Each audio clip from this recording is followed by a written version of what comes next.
Well, tonight, day 2 of the search for a missing Troy teen. The search for 14-year-old Ellie Carter happening near the Great Miami River. Now, she has been missing for several days. Jenna Lee Bork joins us live now in Troy near the river where she went missing. So, Jenna Lee, what exactly went into today's search?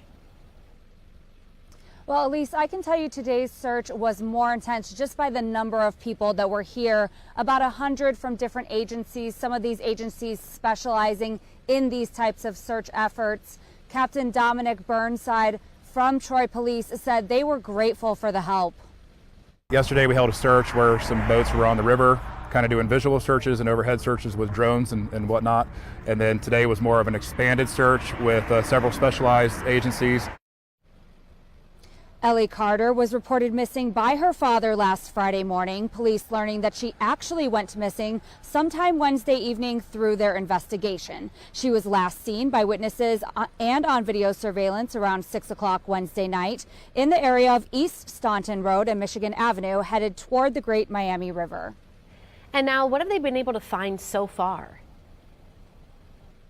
So the captain told me that yesterday they found her backpack in the river right here near State Route 41. And then today they found a piece of paper that they believe to be some of her schoolwork in the same area. So the search will continue tomorrow sometime between 9 and 10 a.m. And they're going to have a smaller search party that's concentrated in certain areas of the river. Back to you.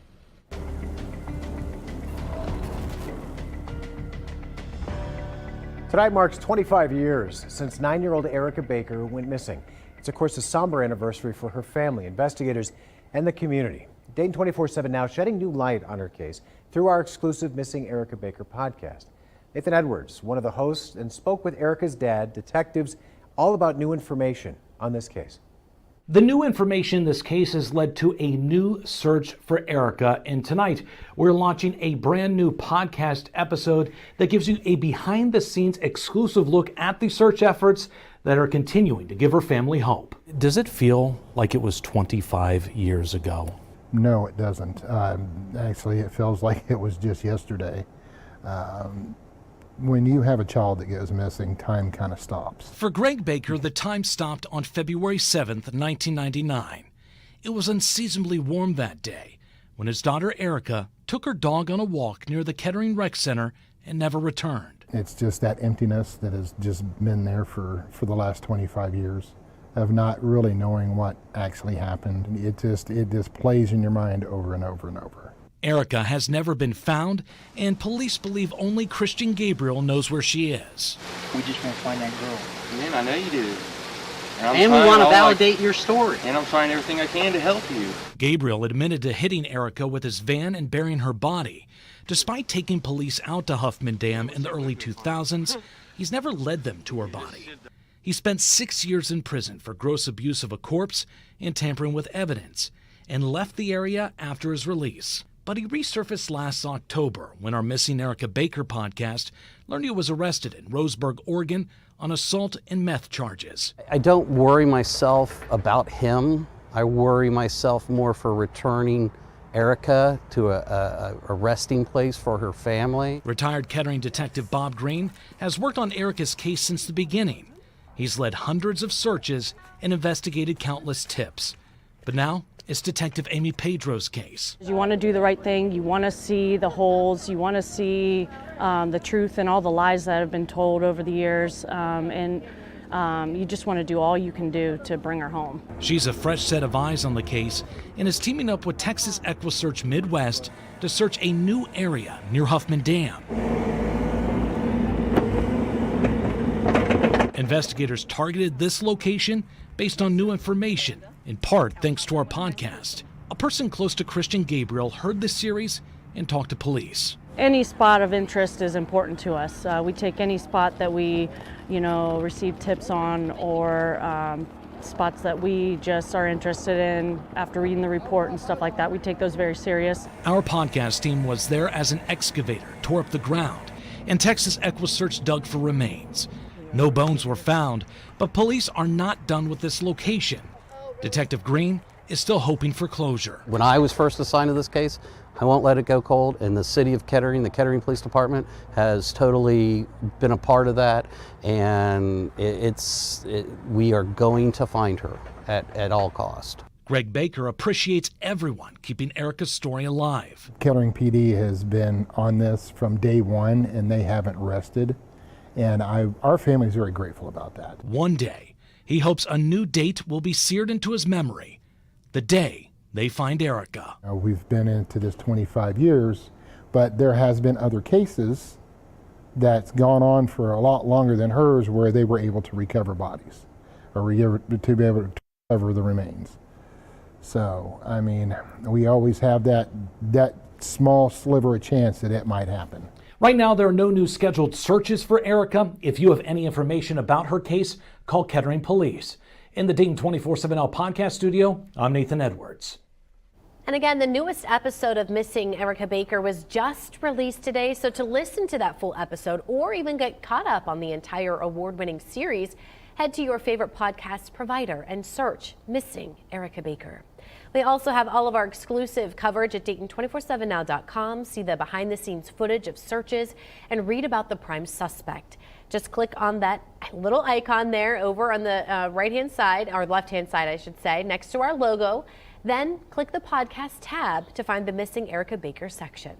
Dayton police now investigating after a body was found in the basement of a home by a demolition crew. Now, this happened on Huffman Avenue. Police say the home was being torn down after it had been set on fire back in November.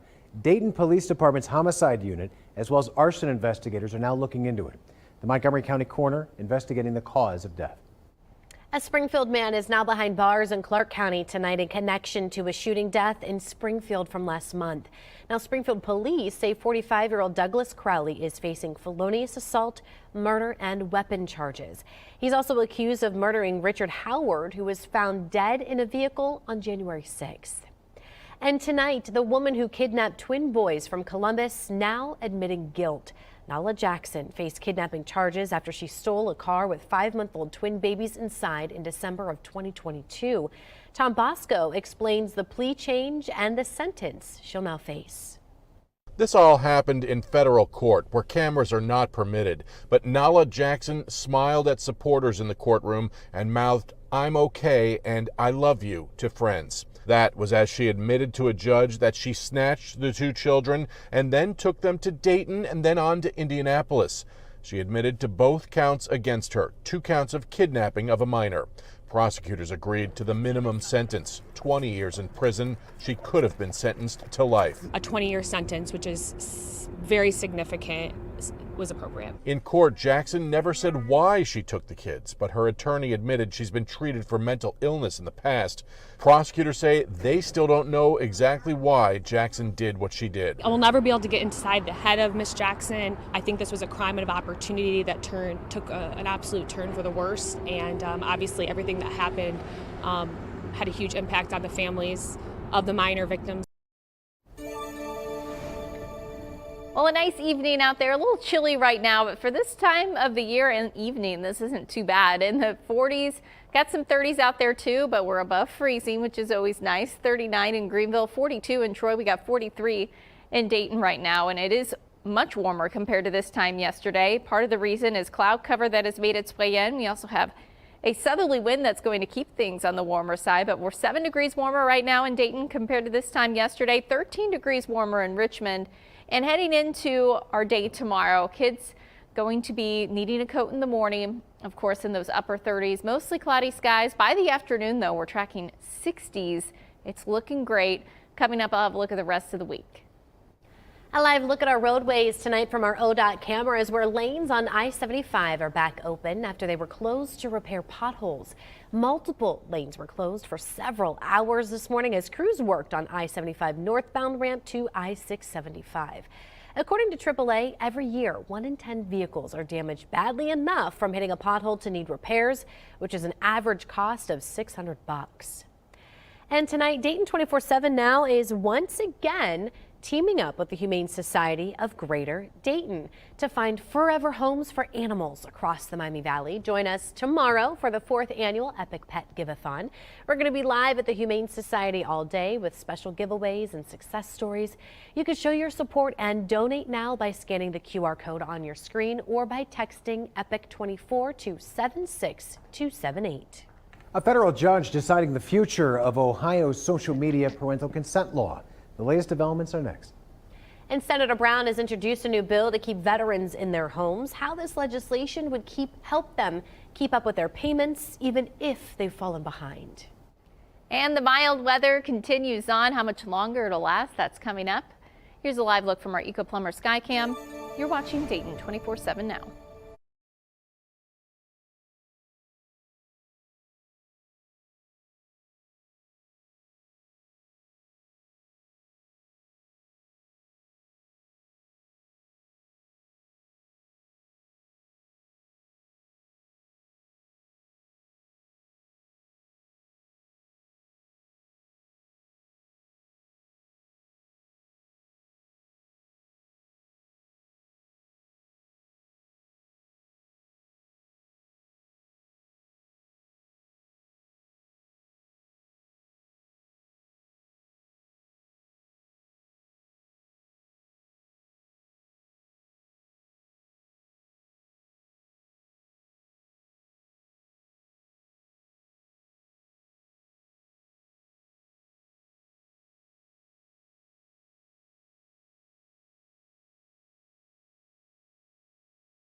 The fate of Ohio's social media parental consent law is in the hands of a federal judge tonight. This law would require you to give your permission to social media apps before your kids could use them. Kate Seifert brings us up to speed. Right now, we are waiting for a federal judge to make a decision about a law that was supposed to go into effect in January of this year. It's called the Social Media Parental Notifications Act. It was introduced in 2023 during the summertime by Lieutenant Governor Husted and Governor Mike DeWine. Now, this law would allow parents to put limits on the amount of time and what their kids see on social media platforms like Facebook Instagram, and X. Today, we heard arguments on both sides from the state as well as from the company called NetChoice, which represents some of those social media companies. NetChoice says this law would impact First Amendment rights for Ohioans here in Ohio. A federal judge here in Columbus says he plans to make his decision about this law by the end of the day on Friday. Reporting in Columbus, I'm Kate Seifert. Well, tracking clouds overnight, southerly winds that will continue really for most of this week, which will help keep temperatures on the milder side. Overnight into the day tomorrow, above normal temperatures expected. Thanks to high pressure just off to our east. Our next weather maker is back off to our west. We will start to see showers as early as late tomorrow evening, but it's really not until the start of next week. We're going to have a push of some cold air make an arrival, which will bring some more active weather, maybe even a few snowflakes into the region too. 30s as we start off the day tomorrow, upper 50s. I'm thinking 60 degrees even tomorrow afternoon, but tomorrow evening we do have a few showers that will make their way in heading into our Friday. Maybe a shower or two in the morning, but otherwise 60s again with some sunshine Friday afternoon, but another round of rain arrives Friday night into our early Saturday. Senator Sherrod Brown introducing a new bill to prevent veterans from losing their homes. It's called the Veterans Housing Stability Act of 2024, and it would reestablish a partial claim program to help veterans and service members using what's called the VA Home Loan Exit Forbearance get back on track with their payments and stay in their homes. They're protected up until June when the order expires, so that protected simply means that if they can't pay their back mortgage, it's tacked on at the end of the 25 or 30-year mortgage. It's no big giveaway, but these are people that protected our country and fought for our country, and I want to make sure they're not evicted. Brown is now pushing the VA to extend the order. Now, the act would also grant the VA the authority to impose a moratorium on foreclosure. Well, the Justice Department's investigation into President Joe Biden's handling of classified documents is now complete. U.S. Attorney General Merrick Garland says the special counsel's report will be made public once the White House completes a review for potential executive privilege concerns. This year-long investigation centered on Biden keeping classified information from his time as senator and vice president. Documents were found at his Delaware home and at a private office he used before becoming president. And we're learning tonight a U.S. drone strike killed 3 members of the Hezbollah militia inside the Iraqi capital of Baghdad. The Pentagon says a commander responsible for directing attacks on U.S. forces in the region was among those killed. Now, it's unclear if there were any civilian casualties. The strike is part of a series of retaliatory attacks over the drone assault that killed 3 U.S. soldiers in Jordan last month. And here's a live look tonight here behind me from our nation's capital, where Senate Republicans blocked the border deal. The deal would have paired tens of billions of dollars in aid for Ukraine and Israel, together with border security measures. Speaking ahead of the vote, independent Senator Kyrsten Sinema, who helped to negotiate the package, accused the bill's critics of using the immigration crisis for political gain. You want to continue to use the southern border as a backdrop for your political campaign, that's fine. Good luck to you. But I have a very clear message for anyone using the southern border for staged political events. Don't come to Arizona. Take your political theater to Texas. Despite being a vocal advocate for the measure, Senate Majority Leader Chuck Schumer also voted no, but the move lets him bring the bill back for consideration in the future. That's what the bill we're doing does. It has everything that we had in the original supplemental negotiations, but without border, although we do have the fentanyl issue, and that's not a border issue, but that is very, very important. The New York Democrat revealed the $95 billion bill prior to the Senate's border vote today. If it survives 2 procedural votes, then a vote on final approval could come as soon, as later this week, just before the Senate goes on recess. All right, here's a live look from our Eco Plumber Skycam over Beaver Creek tonight. It's a very pleasant evening as you step outside tonight, and by the looks of things, the next few days going to be pretty great too. Yeah, we got some good weather in the forecast, well above normal. I mean, it's been nice already all week long, but 60s? Yeah, 60s on the way. We do have a chance for some snow for the start of next week. A little too early out to get into specifics. It's something we'll be watching, but We are well below normal as far as snowfall goes. 8.4 inches of snow since July 1st, so that's the season of 23 into 24, with us sitting more than 7 inches, 7.5 inches behind the normal. Now, of course, it could take just one big winter storm to put us back to what we typically would see, but no signs of that, at least thus far in the forecast. But it does get colder next week, and Monday into Tuesday would be that snow chance. But enjoy these 60s before that colder air heads in. I'll talk about that chance for snow coming up. Dayton City Commission being held tonight to discuss a new nuisance party law. Why city officials think the law is needed. You're watching Dayton 24/7 now.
Okay, it's been properly moved and seconded that ordinance number 32085-24 be declared an emergency. All in favor say aye. Aye. All opposed say no. Okay. The Dayton City Commission meeting tonight on a new nuisance party law, and they've declared the ordinance an emergency, meaning it's necessary to preserve public peace, health, or safety. This comes ahead of a big party month in Dayton with both March Madness and St. Patrick's Day approaching. They'll officially vote on that law next Wednesday. So Lydia Bice sat down with local law enforcement officials ahead of tonight's meeting who explained why they think that law is needed. Dayton police officials are the ones asking the city government to approve this new law because the department uses a lot of resources to crack down on these out-of-control parties. So over the last several years, we've had instances where there's been some parties at rental properties or other areas throughout the city, and we thought that there was stronger legislation needed in order for our officers to have the tools to be able to address those. Now, this proposed legislation could come right in time for St. Patrick's Day and March Madness, which we know are pretty big party days here in the city of Dayton. However, the City Commission did not vote on this tonight. Tonight was just the first reading for this proposed new law. There will be a second reading next week on Wednesday, February 14th, and that is where the commission will vote. Now, if passed, the law will go into effect, hopefully before the March holidays, according to Assistant Police Chief Eric Henderson. Back to you. 5 Trotwood Madison seniors make their decisions on where they're going to go to college to continue their careers as student athletes. How all of them are excited for their next chapters. You're watching Dayton 24/7 now.